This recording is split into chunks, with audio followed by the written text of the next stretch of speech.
అంటే నీకు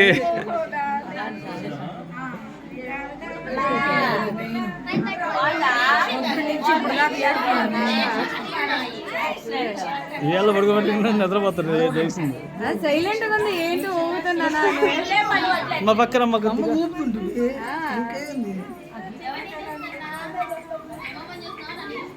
నిన్నే అత్తవు కదా, ఇప్పటి నుంచి ఎదురు అక్కర్లేదు, అందుకు నిన్ను చేస్తుంది. వాడు నల్ల బంగారం వాడు తెల్ల బంగారం.